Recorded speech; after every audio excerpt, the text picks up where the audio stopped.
do texto da nossa confissão de fé, dos textos bíblicos.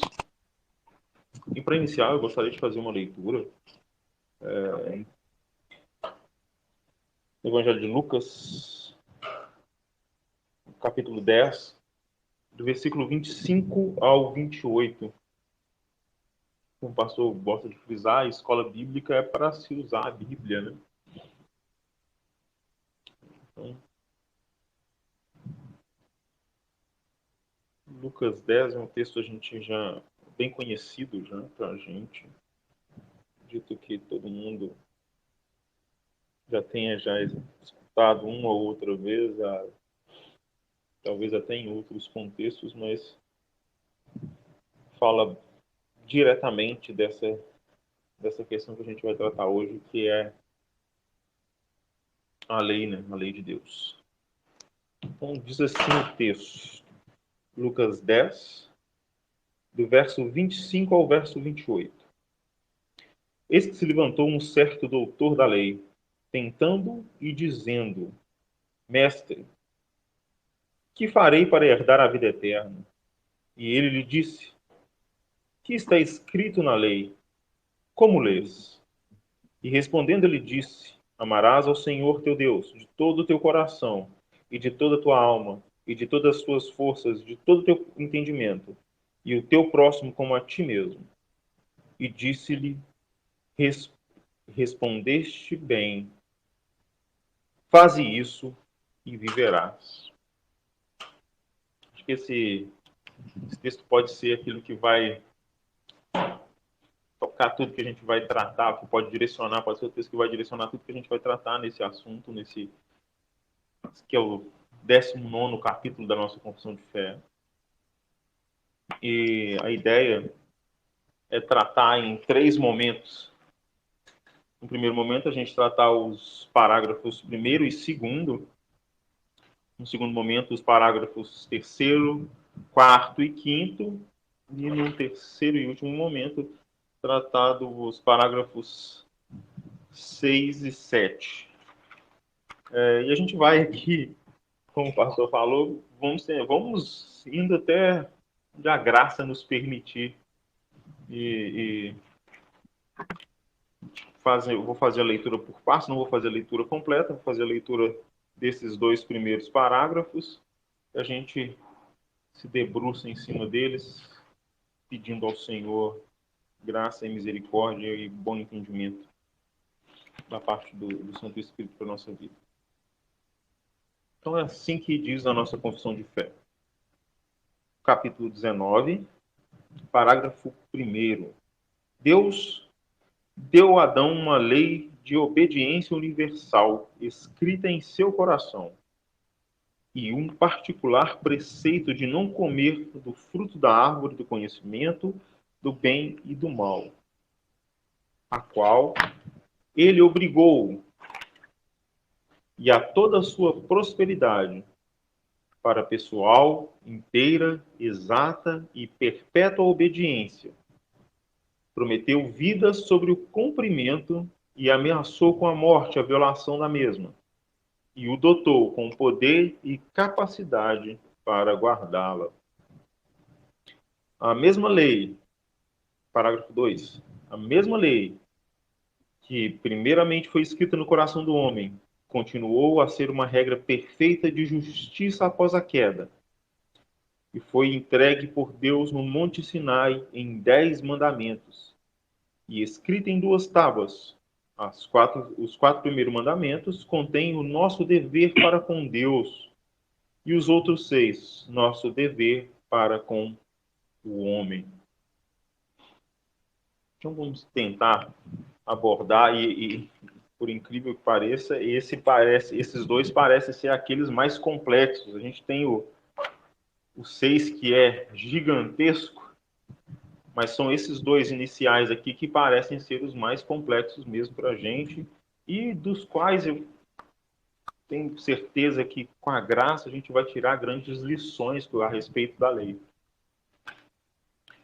E a primeira coisa que a gente deve observar aqui, e a gente já começa a tirar algumas lições, é que aquela que é a lei dos 10 mandamentos, que a gente vai tratar, a gente vai ir e voltar nesses assuntos.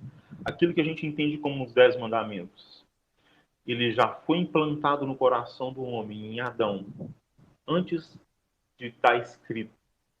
Aquilo que era a lei moral estava no coração de Adão, antes das 2 tábuas dos 10 mandamentos. Que o Senhor plantou, é assim que a nossa confissão vai dizer, né? Que Deus deu uma lei de obediência universal escrita em seu coração. E um preceito particular, que é aquele que nós conhecemos, de não comer do fruto do conhecimento do bem e do mal. Então, o Senhor, ao instituir a criação, ao instituir o homem e Adão como representante legal ou representante federativo da humanidade, Deus implanta no coração de Adão essa lei moral. E a gente tem algumas coisas aqui para falar com relação à própria lei moral. De onde vem, o que ela significa. A gente vai tratar sobre assuntos se ela é revogada, se ela foi revogada ou não. Mas é bom a gente lembrar de algumas coisas. Um assunto que eu também tive a oportunidade de tratar aqui, que foi um prazer muito grande, foi a questão da aliança, do pacto, né? E Deus estabelece um pacto com Adão. A gente está falando aqui do momento do Éden ainda. A gente está tratando da lei de Deus e começando a tratar dela no Éden, porque é ali onde Deus implanta essa lei no coração do homem, implanta essa lei no coração de Adão. E existe, Deus faz um pacto com Adão, um pacto para a vida, e a partir desse pacto, esse pacto feito com Adão, Deus promete a Adão que o cumprimento dela seria recompensado. E o descumprimento, ao descumprimento, ele teria também, digamos assim, uma recompensa, nesse caso, uma recompensa negativa pela desobediência. E a nossa confissão vai tratar vai falar de ameaça, né? Que ameaça com a morte, a violação da mesma. E prometeu, no caso do cumprimento, a vida. Então, Deus entra num pacto especial com Adão, como cabeça e representante da humanidade, da criação. E o que o Senhor requer de Adão? O que ele requer com isso? O que ele requer dessa lei que é implantada em Adão? Era só não comer do fruto? Como eu disse, era só isso? Ainda que a gente entenda, parece que foi só isso, era só isso. Adão podia fazer o que quisesse. Não, mas tinha uma lei que estava implantada no coração de Adão. Deus, quando o cria numa lei que o permitia conviver com Deus e conviver com outros, porque Deus pede para Adão povoar a terra. Então ele ia conviver com outros. Deus dá a Adão Eva por auxiliadora. E isso também já parte daí o convívio.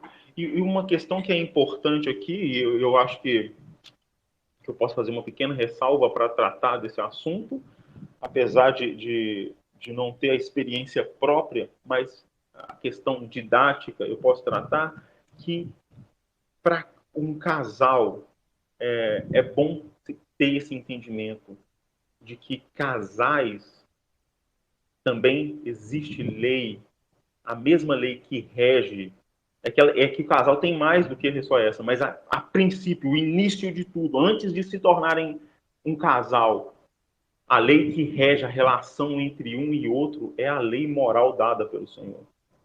Essa lei, isso é só um adendo, essa lei moral que o Senhor coloca no coração também rege a vivência do casal, primeiro como dois iguais, primeiro como dois seres humanos, como dois iguais que estão sob a mesma lei moral de Deus.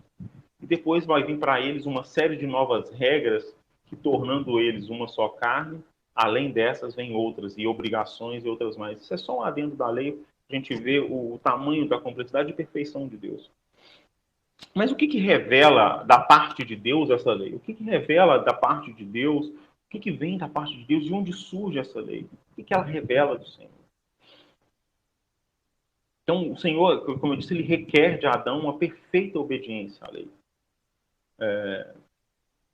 E ele vai falar, né, que a obediência vai gerar para ele a confirmação de santidade e a felicidade eterna.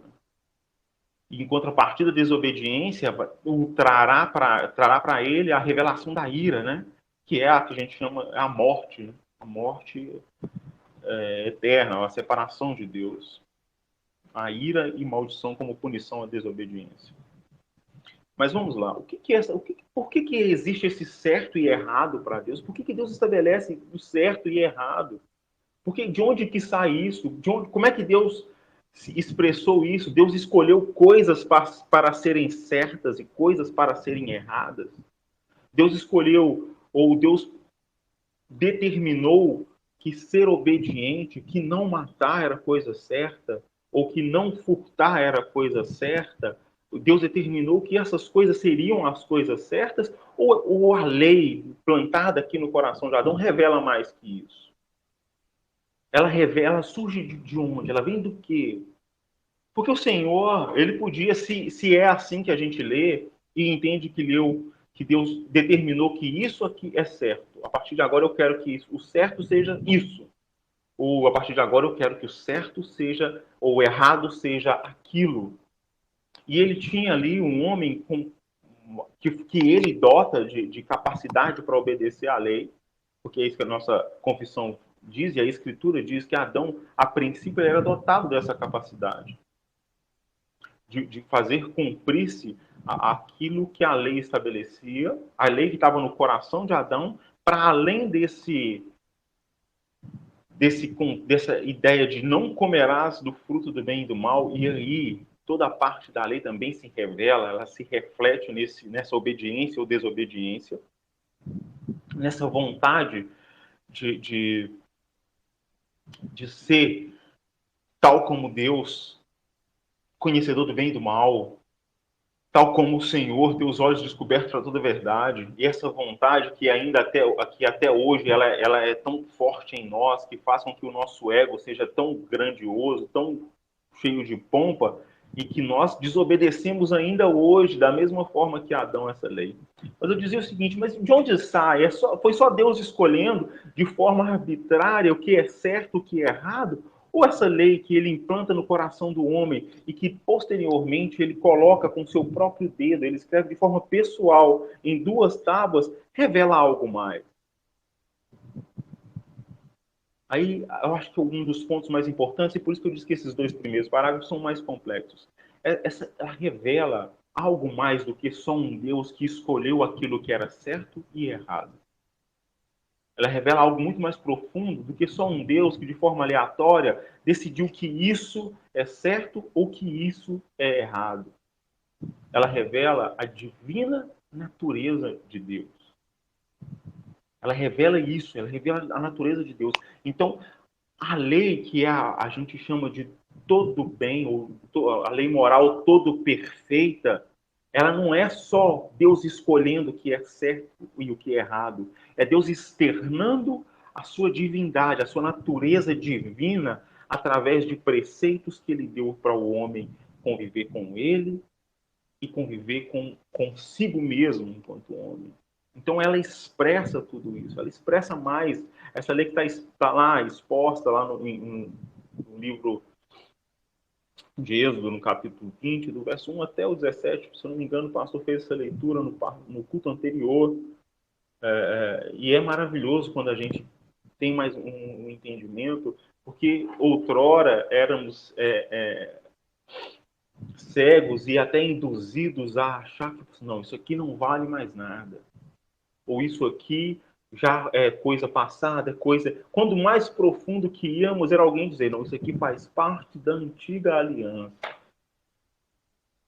O mais profundo era só chegar em uma divisão de antiga e nova aliança. Mas quando você entende que não há revogação dessa lei, que ela não foi revogada porque Adão quebra o pacto, e é isso que acontece na queda. Então, esse pacto estabelecido de Deus para com Adão. E a desobediência de Adão é uma quebra desse pacto. Mas a quebra desse pacto, e como eu disse, foi um prazer ter podido falar anteriormente do pacto e está falando agora da lei, a quebra do pacto não extingue a lei. O pacto, ele era uma salvação a partir da lei, do cumprimento da lei. Mas Adão quebra, Adão não consegue cumprir. E a partir de Adão, nenhum de nós conseguimos. De Adão, aqui, nenhum de nós somos capazes de cumprir a lei. Nenhum de nós somos capazes de, devotos que sejamos, políticos que sejamos, com o mais bom caráter que sejamos, de cumprir toda a lei. E a Escritura é clara quando ela vai dizer que se a gente cair em um preceito da lei, nós caímos em todos. Se você erra em uma questão da lei, em um dos mandamentos, você caiu em todos. Porque a gente também passou por uma exposição sobre isso e a gente viu que cada um está atrelado ao outro de forma magnífica. E é por isso que eu estou dizendo aqui que ela revela mais do que só uma vontade de um Deus que a gente acha que é um Deus turrão que escolheu de forma arbitrária o que é certo, o que é errado. Não que ele não pudesse fazê-lo, mas ele o faz revelando a natureza da sua divindade, um Deus todo perfeito, um Deus todo bom. Então, esse primeiro momento que a gente tem, já no início, já na criação, é a lei colocada no coração do homem. E Paulo vai tocar nesse assunto mais adiante, né, quando ele diz que o homem ele não pode se sentir isento da culpa de quebrar a lei, porque ela está implantada no coração dele. Ainda que ele nunca tenha lido, esse senso de moralidade que nos cerca, esse senso de moralidade que nós temos, de saber aquilo que é certo, aquilo que é errado, e é surreal isso. A gente tem que perceber nisso o cuidado de Deus para conosco e glorificá-lo quando a gente faz isso. Quando a gente consegue perceber que Deus colocou em você que fazer determinada coisa, mesmo sem se ler, mesmo sem se instruir, isso é errado. Que roubar, furtar, que desejar aquilo que não é seu é errado. E isso está incutido no coração do homem. E a gente vai ver mais adiante qual que é o peso de isso estar incutido no coração do homem, mesmo tanto no de crentes, o peso para crentes e de descrentes, né, da lei. A gente vai ver isso mais adiante. Como o pastor bem disse, esse é um capítulo riquíssimo e que cabe reflexões profundas e que cabe estudos profundos, mas que principalmente revela um Deus zeloso, um Deus cuidadoso, amoroso, de uma natureza perfeita, santo em toda a sua essência. Revela principalmente isso. Então, deixa eu só fazer a leitura dessa parte que eu fiz a anotação aqui. A natureza divina é o padrão absoluto de justiça da lei moral dada por Deus. E ela fundamenta-se diretamente nas perfeições da natureza divina. É como eu disse, não é só Deus escolhendo aquilo que é para ser feito, aquilo que não é. Ele se fundamenta na natureza do Deus que é santo. Você não fazer imagem de escultura para adorar outro Deus, se fundamenta num Deus que é santo. Você prestar a Deus um culto sagrado, ou aquilo que o Antigo Testamento vai chamar ali de separar o dia do Senhor, que é o sábado, se fundamenta na natureza de um Deus que é santo. Deus regendo a nossa relação um para com os outros, se fundamenta na natureza da divindade de Deus, um Deus que é perfeito, um Deus que é santo. E a gente tem que partir desse pressuposto toda vez que a gente se deparar com esse texto. Porque se ele fosse revogado, e a gente tem esse entendimento, a nossa vontade seria, assim, eu não quero que seja revogado.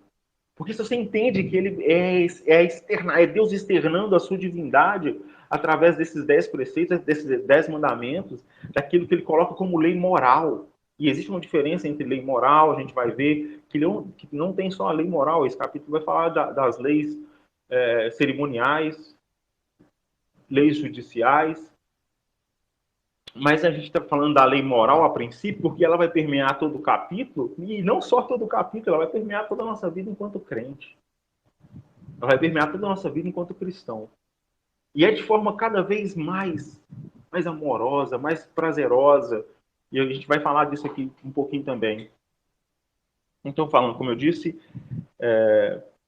ela fundamenta-se nas perfeições da natureza divina. E são, portanto, outra coisa. Se elas se fundamentam num Deus que é santo, na natureza de um Deus, ela carrega nelas, essas leis morais, algumas características que são de Deus. E tem duas delas aqui que eu tirei e eu acho que é importante a gente pensar nelas. Primeiro, elas são imutáveis. Elas são imutáveis. E segundo, elas são irrevogáveis. Porque tal como Deus, ela revela exatamente essa essência que há em Deus. Ela é irrevogável. Porque ela revela essa natureza divina. E ela é imutável. Irrevogável e imutável. E é engraçado que, às vezes, um dos argumentos usados para poder falar, não, essa lei foi revogada. A lei foi revogada e Jesus revoga, porque Jesus fala assim, ó, Jesus não fala que você tem que cumprir os 10 mandamentos, ele fala, ama a Deus acima de todas as coisas e ama ao próximo como a ti mesmo. Então, quando Jesus fala isso, ele está revogando a lei. E é engraçado, porque é o extremo contrário. Quando Jesus fala isso, ele está confirmando. O que ele faz é confirmar, exatamente confirmar a lei. Porque você consegue sintetizar tudo que está nos 10 mandamentos, se você cumprir tudo, se você amar a Deus acima de todas as coisas, desprender ao seu próximo um amor que você, como se desprenderia para si mesmo. A gente falha nisso. A gente falha muito nisso. Porque, por vezes, Deus não é aquilo que a gente ama acima de todas as coisas.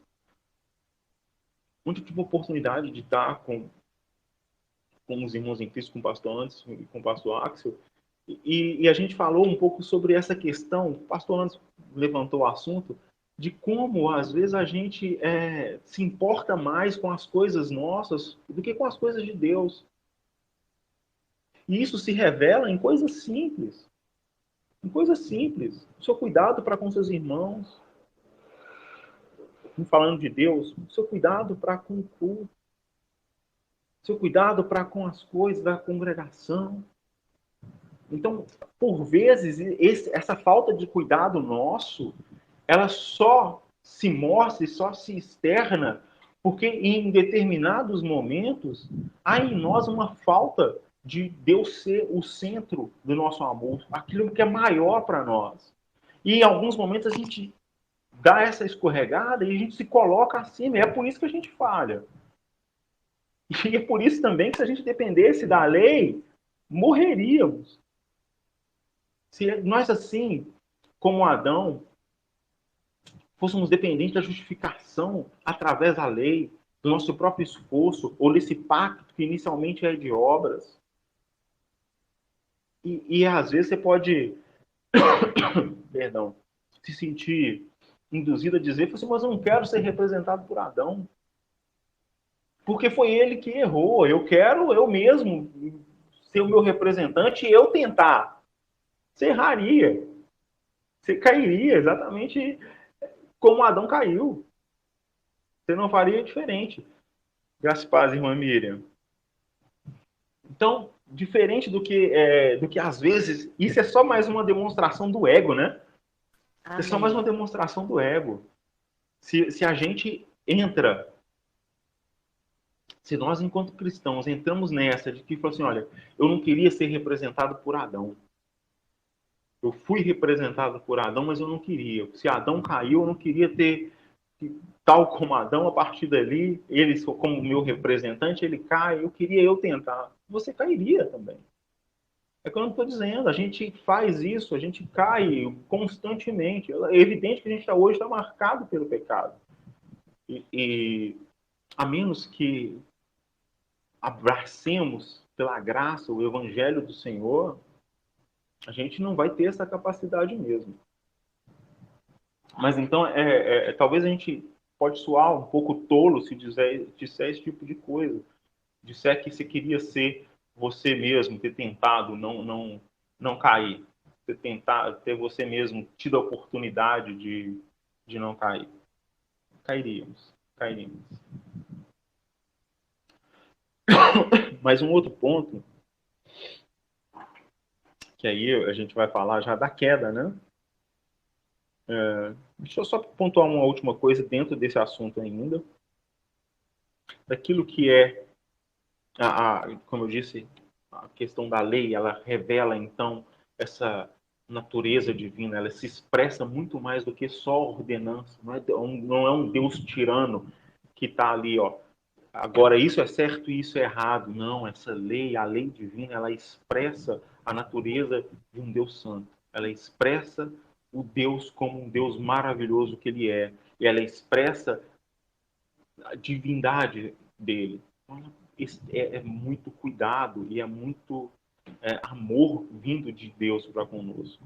Então, diferente daquilo que você pode imaginar de um Deus tirano do Antigo Testamento, que obedece isso, eu quero que isso seja certo. Não, a lei que ele dá é uma lei moral toda perfeita, que expressa aquilo que ele é em essência. Um Deus todo perfeito, com a sua natureza toda perfeita, imutável, irrepreensível. Ela revela mais do que só um Deus que ordena, faça isso e não faça aquilo. Não é essa beleza. Deus não não age dessa forma como nós temos a tendência de agir. E às vezes a gente comete o erro, né, de julgar a Deus a partir dos nossos preceitos, daquilo que a gente da capacidade limitada que temos, e queremos aplicar a Deus as nossas limitações e falhas. Mas não, ele é Deus santo, bom, justo. E falando da justiça de Deus, o que Deus requeria então? Deus, qual que é o dever? O dever de amor e obediência a Deus. Era isso que Deus queria de Adão. O Deus que cria o homem, o coloca no Éden, coloca no coração dele a lei, essa lei que a gente está vendo aqui, que expressa a sua divindade, a sua natureza divina. E dá a ele o preceito de não comerás do fruto do conhecimento do bem e do mal. O que Deus requer? Então ele requer o dever de amor e obediência. É isso que ele requer. É isso que ele requer para com ele. E o que ele requer para com o outro? Amor e veracidade na convivência de um para com os outros. Se essa e é a forma como Jesus sintetiza a lei, por que a gente vai cometer a tolice de dizer que a lei foi revogada? Acaso não é isso que o Senhor requer de nós? Hoje? Agora? Debaixo da graça, e não mais do pacto das obras, mas debaixo da graça, não é isso? O dever de amor e obediência para com Deus, o dever de amor e veracidade para com os irmãos, para o convívio com os iguais. Não é isso que o Senhor requer de nós também hoje? Não é isso que o Senhor requer do nosso convívio uns para com os outros, do nosso culto solene, um culto feito em amor e obediência a Ele, em louvor a Ele? Talvez eu falo do culto porque é a nossa expressão pública de devoção, mas a sua oração, o seu momento de devocional para com Deus, que também é o seu culto a Deus, o seu culto pessoal a Deus, não é isso que Ele requer? Amor e obediência, submissão à sua revelação, que se a princípio estava no coração do homem, depois o Senhor escolhe de forma amorosa fazer uma revelação especial, que é a Escritura, né? E nós, como cristãos informados que somos, temos a convicção de fé também, e confessamos isso, né? Que só a Escritura é a revelação do Senhor. Então, essa compreensão da lei de Deus, ela abarca tudo isso que eu tenho falado. Parece que eu estou fugindo do assunto, mas não, tudo isso está dentro dessa questão da lei de Deus, que é colocada a princípio, e a gente está só no início. A gente está falando dela colocada no coração do homem, colocada no coração de Adão. E a gente vê que segue que Adão cai. Adão cai. Adão não obedece ao Senhor. Então, ele desobediente cai. E a queda de Adão, ela é um evento catastrófico. Posteriormente, depois de Adão, virá um evento muito maior, de proporções maiores. Mas a queda de Adão é um evento catastrófico, que mancha toda a humanidade, porque ele é representante ou cabeça federal, o representante federativo da humanidade. Como representante, a queda de Adão marca para nós uma vida de homens e mulheres marcados pela queda. A Escritura vai dizer, né, que Adão é feito à imagem e semelhança de Deus e que depois os filhos de Adão é a sua imagem e semelhança. Então, como imagem e semelhança de Adão, nós nascemos aí marcados pela queda. E a partir de então, desde Adão, desde a queda de Adão, nós não somos mais capazes de cumprir essa ordenança do Senhor, de cumprir esses preceitos que o Senhor implanta no coração a princípio de Adão e de todos nós. Então a gente não consegue mais. Depois da queda, a gente é despido daquilo que Adão, que a nossa confissão vai falar aqui no capítulo, né? Que Deus o dotou com o poder e a capacidade de guardá-la. A queda marca de tal forma, de forma tão terrível a humanidade, que a gente é tornado aquilo que Lutero vai dizer, né, quando ele diz nascido escravo, torna-se aprisionado por essa mancha. Mas, como eu disse, existe um evento que é muito maior que esse. Um evento que é muito maior que surge depois. E também em decorrência dessa lei. Porque se a lei que está implantada, ela não foi revogada, ela é imutável e é irrevogável, a nossa única forma de se conciliar com Deus não seria através da observação dela ou através de guardá-la. E o que eu estou dizendo com isso? Estou dizendo que então a gente tem que buscar salvação através de guardar a lei? Não, nem posso dizer isso, porque lá em Gálatas vai dizer, se você busca salvação através das obras, você torna vã a morte de Cristo. E é esse o aspecto. Aí Cristo, como segundo Adão, surge por vontade do Pai. Não surge, mas o Senhor, nos seus decretos, envia o Filho para ser o segundo Adão. E esse, nascido de mulher, e é engraçado porque às vezes a gente não entende quando fala sujeito à lei, né? Assim, Jesus é nascido de mulher e sujeito à lei. Ele nasce para se sujeitar à lei, tal como todos antes, tal como nós. Mas nós ainda estamos sujeitos à lei, tá? Essa lei moral que o Senhor, como eu disse, colocou, aí a nossa confissão diz aqui, colocou em 2 tábuas, essa lei moral, nós estamos sujeitos a ela.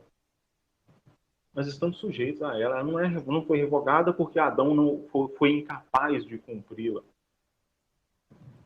Ela não, aí em Adão ainda não, vamos colocar assim, não impressa nas 2 tábuas da lei, mas impressa no coração do homem. Então ela não é revogada porque Adão não foi capaz de cumpri-la, porque Deus é imutável. E um Deus que é imutável, e se essa lei de fato revela a natureza de Deus, ela não vai mudar. Ela não vai ser tornada amena. E a vontade desse Deus do cumprimento não muda. Se era o pacto em Adão, e a partir daqui que a gente começa a entender a ideia de graça. É a partir daqui que a gente começa a entender o conceito de graça. Se era a exigência do pacto em Adão, esse cumprimento, essa sujeição, essa obediência e amor, por que Deus vai mudá-lo só para tornar fácil? É isso que é graça? É Deus mudando tudo? Graça é Deus mudando tudo e a partir de agora não exigindo nada? Ou é Deus continuando a exigir aquilo que ele exigia antes, como eu disse, não porque ele é um Deus tirano que ordena que isso é bom, isso é mal, mas porque ele é um Deus que revela na lei aquilo que ele é em essência, e ele exige obediência e amor. Então, a graça é essa mudança, é um Deus que aquilo que eu já ouvi, aquilo que a gente vê alguns dizendo, que o Deus do Antigo Testamento é um Deus tirano e o Deus do Novo Testamento é um Deus de amor. Então é isso, é essa mudança, isso é graça? Não, antes, graça é que a lei que foi exigida pelo Senhor foi cumprida. Não por mim, não por nenhum de vocês, mas pelo Filho, que vem e cumpre a lei. Aquele nascido de mulher, sujeito à lei, e cumpre-a de forma completa. O segundo Adão vem e cumpre aquilo que o primeiro Adão foi incapaz de fazer. O segundo Adão surge na história para cumprir a lei do Senhor.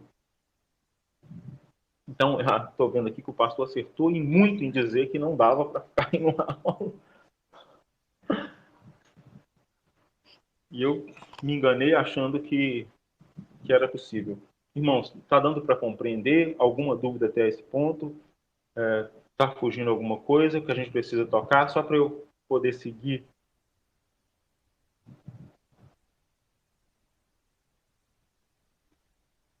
Tá tranquilo? Então, como eu estava dizendo, então a partir então a gente tem então depois da queda a incapacidade de cumprir essa lei que o Senhor diz. E a gente vai falar da lei. Eu pretendo ler cada um dos aspectos que é muita coisa para tratar. Mas a gente vai falar dela, se não nessa aula, na próxima ou nas próximas, né? Senão nessa aula mas a gente precisa entender, porque o que tem nesse início, a gente está falando da lei, está falando de Adão, é porque ela estava presente lá. E é tolice a gente imaginar que não. Você não pode imaginar, você não pode ler ali e falar assim, não, aqui a única coisa que Deus exigiu de Adão era para não comer do fruto do conhecimento do bem e do mal. Mas esse preceito que o Senhor passa para Adão já veio junto com uma carga da lei que o Senhor colocou no coração dele. E essa lei que é colocada no coração de Adão é exatamente aquela que foi revelada para Moisés no Monte Sinai. E por isso que o nosso documento, a nossa confissão de fé é muito preciso. Eu vou até retomá-lo aqui, porque olha o que ele diz no parágrafo 2. A mesma lei que primeiramente foi escrita no coração do homem continuou a ser uma regra perfeita de justiça após a queda. Que eu estou dizendo, ela não foi revogada porque Adão caiu, ou porque a humanidade cai em Adão, ou porque nós caímos em Adão, e foi entregue por Deus no Monte Sinai, em 10 mandamentos e escrito em 2 tábuas. Os 4 primeiros mandamentos contêm o nosso dever para com Deus e os outros 6, nosso dever para com o homem. Ela é muito precisa, a nossa confissão de fé, e a gente tem que dar glória a Deus porque irmãos na fé, homens de fé, através do conhecimento e da graça do Senhor, nos concedeu, nos deixou tal documento. E é isso que está dizendo, que não houve mudança. Essa lei que primeiramente foi escrita no coração do homem, é depois escrita pelo próprio Deus. Olha que zelo, olha que cuidado, olha que amor. É Deus... não dá para a gente falar isso, mas acho que uma linguagem para bom entendimento é Deus balbuciando de forma que fosse compreensível para a gente. Esse Deus que posteriormente é aquele que o verbo que era desde o início torna-se carne, a revelação que vem em Cristo, mas antes ele balbuciando numa linguagem que era compreensível, ele próprio escreve de forma que era entendível para nós. Um Deus que é ilimitado traduz a sua vontade, a sua lei divina de forma que era compreensível para nós. Existem algumas peculiaridades de pensar a lei, né? De pensar esse cuidado de Deus e a reação posterior de todos nós com relação à lei. A nossa primeira reação é de pecadores mesmo, é de odiadores da lei. Nós somos odiadores da lei porque um coração não transformado é um odiador de Deus. E se ele é odiador de Deus, ele é odiador da lei, porque, como eu disse, ela revela a natureza divina de Deus. Como é que alguém que ama a Deus não vai amar a lei de Deus, sabendo que essa lei revela a divindade de Deus? Mas voltando ao ponto que eu estava dizendo, então o que acontece agora com nós caídos, incapazes de nos achegarmos a Deus através da observância da lei? Qual que é o próximo passo? E eu vou dar um salto histórico aqui e já vou para a solução do problema, que é Cristo. Porque depois eu vou voltar e vou falar daquilo que há entre Adão e Cristo, que é as formas como o Senhor, nas leis cerimoniais, são os outros capítulos, os outros parágrafos que vão tratar disso, nas leis cerimoniais, através de símbolos, revelava Cristo, né? Nessas formas, as leis cerimoniais. Por que a gente não observa? É só porque a gente é chato? Por que o pastor não coloca uma menorá hoje no culto? Bem bonita, com aqueles 7 hastes lá, coloca até umas velas. Por que não? É só porque a gente é chato? Só porque a gente quer ser diferentão, né, pastor? Ou existe algum fundamento bíblico para isso? Ou o momento em que isso era usado e era necessário já passou? A gente vai poder tocar nesse assunto. E os próximos capítulos aqui, os próximos parágrafos vão tratar desse assunto. Então, por isso é bom a gente estar sempre aprofundando na nossa confissão de fé. Ela é muito instrutiva em todos esses aspectos, em coisas que às vezes a gente pensa que é pequena, mas são realmente muito instrutivas para a gente, que vai explicar o porquê que a gente adota determinadas posturas. Por que a gente age assim e não age assado? Por que o pastor não coloca uma arca da aliança lá? Por que a gente não tem a festa dos tabernáculos lá, né? Mas igual. Então, tudo isso existe uma fundamentação bíblica, uma razão lógica e principalmente uma obediência à vontade santa, à vontade divina. Então, a gente não faz isso só porque a gente é chato, não. A gente pode ser chato também, né, pastor? Mas né, não por isso. Somos chatos por outros motivos. Por isso, não. Mas, então eu estava dizendo que aí, por isso que eu estou dando esse salto histórico, porque os próximos parágrafos vai tratar desse assunto. Então, a gente é reconciliado através do cumprimento também.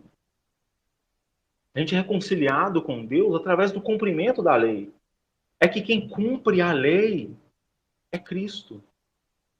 Uma vez marcados pela queda, incapazes de cumprir e de nos achegarmos a Deus, é necessário que um novo cabeça federal da humanidade o faça. E isso é graça. Foi o que eu disse. A graça não é uma mudança total, de que Deus deixa de exigir isso, de que eles não aguentam, tadinho deles, vou tirar a lei, porque se eu permanecer com a lei, eles não vai sobrar ninguém. Não salva ninguém. Não, não. Deus não muda, ele é imutável. É característica de Deus. Ele é imutável. Ele não muda. O que ele faz então?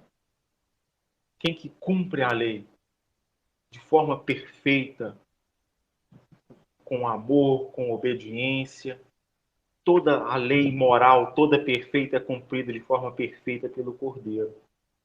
Ela é cumprida por Deus. E existe aqui, eu já vou caminhar para finalizar, e eu tinha me esquecido quanto tempo passa rápido, pastor, na escola bíblica. A gente vai falando, talvez para os irmãos não, mas para a gente que está falando, a gente, quando você percebe, a hora simplesmente passou. Para os irmãos pode parecer um pouco enfadonho, mas não é, nunca é a nossa intenção. Então, a seguir a queda de Adão, ele e toda a sua raça se tornam incapazes de por si mesmo satisfazer aquele pacto. Não é mais capaz de satisfazer o pacto. E então, aprove a Deus enviar seu filho, sujeito à lei, nascido de mulher, para cumprir como segundo Adão todos os requerimentos do pacto legal para todos os seus eleitos. Olha que maravilha isso. Olha que coisa maravilhosa. O Senhor, sabendo que Adão não era mais capaz, aprove a ele enviar o filho para cumprir para todos os seus eleitos esse pacto legal. E caminhando para finalizar, e a gente vai abrir para pergunta. Depois eu quero conversar com o pastor se a gente vai permanecer. Eu estou ainda no costume de encerrar às 10, mas talvez a gente possa rever isso para passar a encerrar às 10h30, alguma coisa assim. Como eu não conversei com o pastor antes, também não vou pesar os irmãos e a igreja com isso. Mas eu acho que é instrutivo, a gente só está aprendendo de Deus e é maravilhoso ter esses momentos com os irmãos. Pelo menos para mim são momentos riquíssimos, assim, de Está liberado até as 10h30 lá. Isso.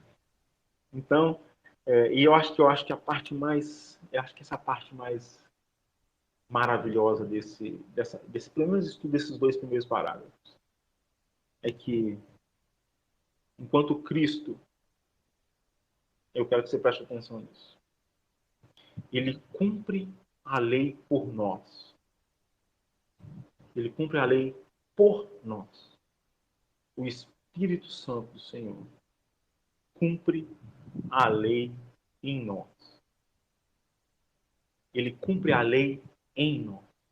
Enquanto Cristo cumpre por nós a lei e nos reconcilia, nos concede, e isso é graça, e nos concede acesso ao Senhor, ele vem e cumpre aquilo que a gente era incapaz de fazer, e pelos seus eleitos ele morre na cruz, ele cumpriu a lei de forma perfeita, e isso é o maior simbolismo daquilo que a gente já ouviu muitas vezes, que é o véu do templo se rasgando. E é com alegria que a gente tem que olhar para esse episódio da história da humanidade, não é a história bíblica, não, é a história da humanidade. É com alegria que a gente tem que olhar para isso. Que ao cumprir a lei, ele faz essa separação. A gente vai falar desse assunto um pouco mais para frente também. Mas aí, enquanto o Senhor Jesus cumpre por nós a lei, e ele promete isso, e isso vem para nós depois, o Espírito Santo cumpre em nós a lei. Porque, mais uma vez, a lei ter sido cumprida por Jesus não revoga a lei. Ela continua sendo preceito para nós. E o Espírito Santo, através de nos santificar, ele nos santifica pela lei, através da lei, tornando-nos agora livres, uma vez livres, capazes de passo a passo, respeitando a nossa maturidade na fé e o alcance que o Senhor vem colocando em nós do Espírito, nos capacitando a amar essa lei, que é uma lei moral, a amar essa lei, a ser capacitados a obedecer, a não prestar culto a outros deuses, a guardar o dia do Senhor. O Espírito Santo é quem nos santifica. E o Espírito Santo nos santificar nada mais é do que cumprir em nós a lei. Então a gente tem Cristo cumprindo a lei por nós, porque éramos incapazes. E aquilo que a gente, como o pastor disse, esses textos não estão à toa, irmãos, nessa formulação que está aqui. A gente falou de perseverança dos santos. E é isso, a perseverança é isso. O pastor falou de boas obras. O que é boas obras? Olha lá, o capítulo de boas obras fala que boas obras é cumprir a lei. A gente teve isso. Eles não estão dispostos da forma que são dispostos à toa. Existe uma sequência lógica aqui, uma sequência sistemática. Então, estando nós, agora, alcançados pela graça, abraçamos o Evangelho de Cristo.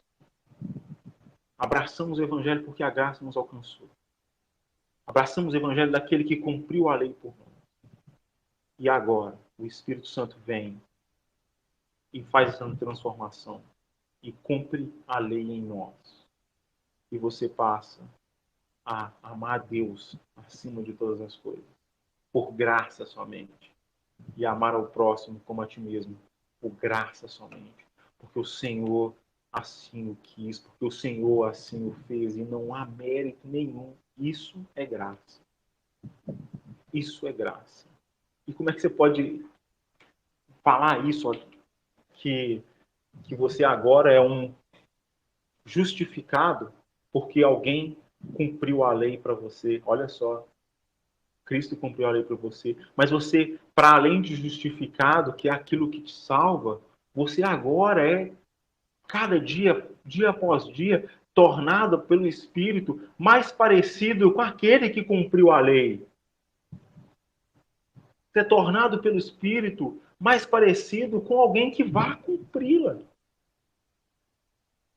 Então, para encerrar, o que eu deixo é o seguinte: a gente não pode olhar para a lei só como um conjunto de regramento de um Deus que olhou e determinou aquilo que é certo e aquilo que é errado de forma arbitrária, porque ele falou assim: ó, isso é certo, isso é errado, isso é certo e isso é errado. Comer do fruto da árvore do conhecimento do bem e do mal é certo, é errado ou é certo.